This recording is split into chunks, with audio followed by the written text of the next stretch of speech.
Losing himself in the raw energy, the wall of noise, the soul-shattering screams, Doug went out to the post-punk fringe and beyond, back and forth through time and subgenre, absorbing the volume and energy of Scratch Acid, The X, Unsane, Sonic Youth, Blood Brothers, The Locust. At first he cursed his own age, the time and place and circumstances of his birth. Too late to see Black Flag live. Too late to lose his teeth in the pit at a Dillinger Escape Plan show. Gradually, that sentiment gave way to the surprise at what sounds people with little knowledge of music could wring from their instruments, how their playing could evolve over time. Then he felt brightened, inspired. He lived now, with access to all of this at the touch of his fingertip. How would a kid, decades back, growing up far from any major city, learn about any of this without knowing someone or accidentally stumbling into it? He clenched his jaw as he listened to Henry Rollins scream about depression. He almost cried as the dead milkman wailed 2 feet off the ground. For the first time in hours, he glanced toward the others on the bus. Laughter between the band members and the crew, audible between songs. He imagined approaching the band and his manager with his new revelation, how they needed to change their sound and his whole image. The manager laughing, explaining how you just can't switch like that, how he'd alienate his entire fan base, how the internet would skewer him, how he'd never come back from that. Doug would make 2 arguments. 1, the fans love me and they'll follow me wherever I go, and give examples. How the Beatles went from I Want to Hold Your Hand to Helter Skelter. 2, who cares? They don't like it? Fuck 'em. Imagining all this only added to the energy he'd gotten from the music. He could see their faces responding to his argument, watched as Ron's eyes lit up with pride at Doug's sudden and immediate transformation, the result of a fire Ron lit himself just that morning. Doug shot up out of his seat and began walking to the front of the bus, where Mindy squeezed herself into a conversation she couldn't possibly fit in, and they all went on unaware of his appearance. His blood pounded through his arteries, his head caffeine clear, full of purpose, but when he went to open his mouth, he couldn't feel the words or hear them as they came out, and someone asked, "What?" He looked at Ron, said, "This stuff's amazing. Thank you, man. I feel completely changed." "All right, little man," Ron said, went back to yammering. Mindy looked at Doug with more than a dash of pity in her eyes, as though she'd seen the new dream inside of him and watched it as it fell sick and died. Doug turned and went back to his seat without his earbuds in, looked out the window and saw a whole lot of nothing. Colorless flooring, tall chairs against the counter, stink of fried dough, sugar, cinnamon, artificial flavors. Night came in through the window. No customers. The nameless one pulled himself off the tiles. The shape sat on one of the stools, leaning on the counter, muttering something, his voice a combination of wisdom and exhaustion. Eons spent coaxing and convincing, trying to control and continually failing. This project of humanity. The miracle worker opened his mouth to speak and found himself prone and paralyzed. Pain beyond the physical. A racking. A disintegration only made incomplete by the continued presence of skin holding everything pulverized in the bag of his body. Breath rushed in, followed by thought, then the ability to open his eyes. Dawn. The sky behind the buildings and the glass a red pink. "Coffee?" The Ukrainian spoke from behind the counter. "I don't need anything." "Bathroom for customers only." "I don't need a bathroom." As soon as he spoke the words, an overwhelming sensation of nausea appeared. He rushed to the bathroom and vomited, then vomited again, looked at himself in the mirror in shock. Without rinsing, flushing, he walked back into the main shop. He must buy something. He reached into his pocket and pulled out a wad of cash.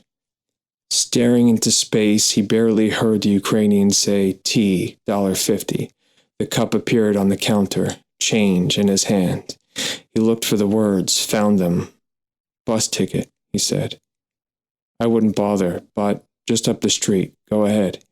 He walked out onto the sidewalk, ignoring the slow chorus of gasps of recognition, beggings for miracles and change, the blast beat of some hardcore song out a car window, the sound of the crosswalk signal, "Your light is now green," walked into the bus station, bought a ticket to Hartford. An eternal moment later, he found himself seated amidst the poor who didn't know him. As soon as the bus reached the north end of Main Street, his head became pain and the racking returned. He yelled for the driver to stop. A series of complaints, moans, and shouts, and the squeal of stopping short, and he ran off. Back to the donut shop. He flew through the door to find the Ukrainian standing in his usual spot, arms folded, customer at the counter, the addict, clear-eyed with a cup of coffee and a book. "Middletown," the nameless said. The addict looked at him, a slight brightening. The look a middle-aged man gives a 6-year-old for using a big word correctly. The Ukrainian said nothing. "Why Middletown?" The addict took a sip of coffee. The Ukrainian answered, "Because you failed in Odessa." Health officials reporting a 38% increase in urgent care and emergency room visits. Hospitals in particular seeing a rise in a variety of unusual symptoms, including amnesia, partial or total, difficulty breathing, low body temperature, in some cases accompanied by unusual speech. A number of reports coming in indicate brief and rapid cycling coma states, and at least one instance of brain death followed shortly thereafter by a complete and full recovery. Medical scientists at the Office of Epidemiology currently assembling teams to begin investigations. Here to comment on the current state of affairs, Dr. Kamal Hardman, professor of social medicine at Cornell University. Dr. Hardman? Thank you. We've known for some time now that loneliness suppresses immune function. In our current times, despite outrageous population growth and the promise of technology, we see data indicating unprecedented levels of social isolation. With that comes more depression, more suicides, substance abuse, and binge eating, sitting in front of screens. Couple that with poor diet and toxic environment, and it's no surprise you start to see the return of old diseases we stopped worrying about half a century ago, like polio and measles. We can also expect a rise in rare and opportunistic infections presenting with unusual symptoms varying from person to person. Our biology cannot adjust to our ever-changing technology. Since the advent of artificial lighting, we've become so far removed from nature, and now we can't even escape it if we want to. You could put away your smartphone when you go to pump your gas, and there's a TV on the pump and speakers overhead. The excess of constant, confusing, and conflicting information coming at us creates a state of what I call ontological decohesion. We don't all live in the same world. So a virus expressing itself differently from person to person, essentially, from island to island, or even planet to planet for that matter, shouldn't surprise us. Occasionally, in dreams, Colson would understand a deep bodily knowledge far beyond the reach of words. The need that drove the behavior, actions that ultimately kept him single and dangerously lonely. His desire for an acceptance complete, an inhumanly impossible kind of love transformed itself into the shape of a female body. That shape became a phantom that attached itself to unwitting, unavailable women.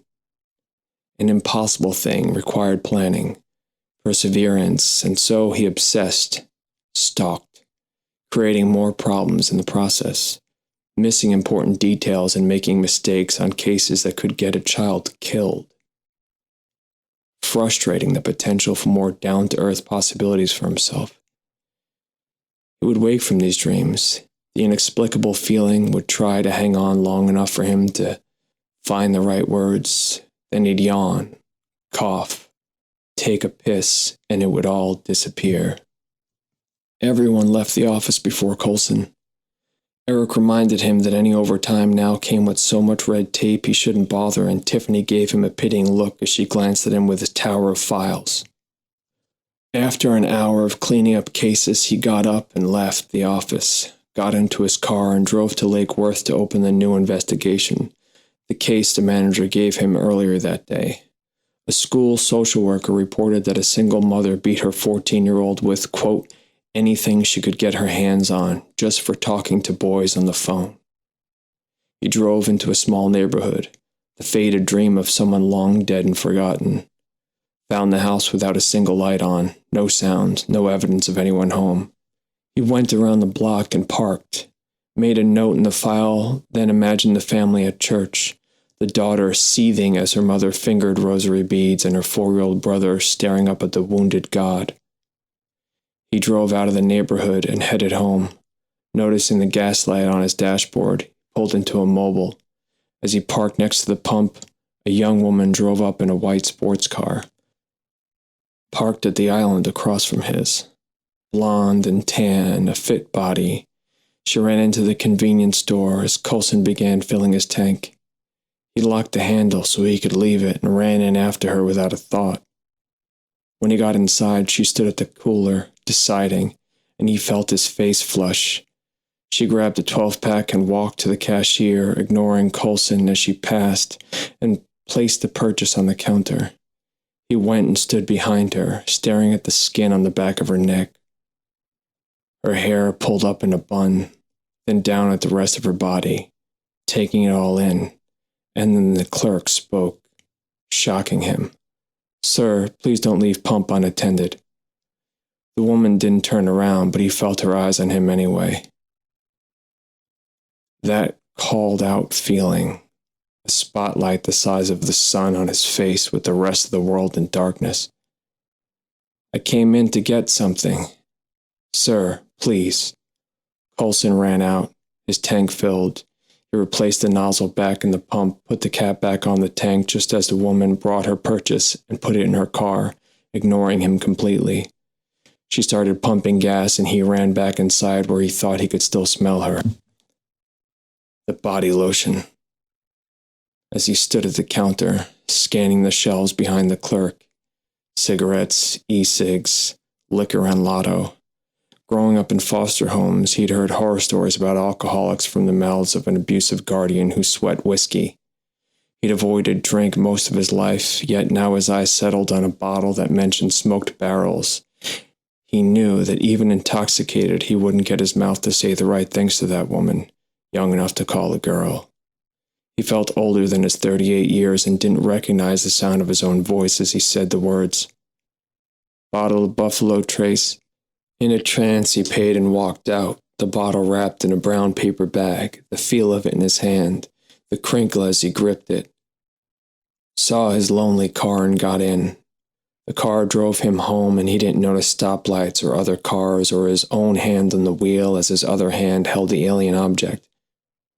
Back when he trained for this job, they told him this would happen. You either drink or go insane. They said it like a promise, inevitable. Now the work bit into him, chewing away at what remained of his reason for entering it in the first place.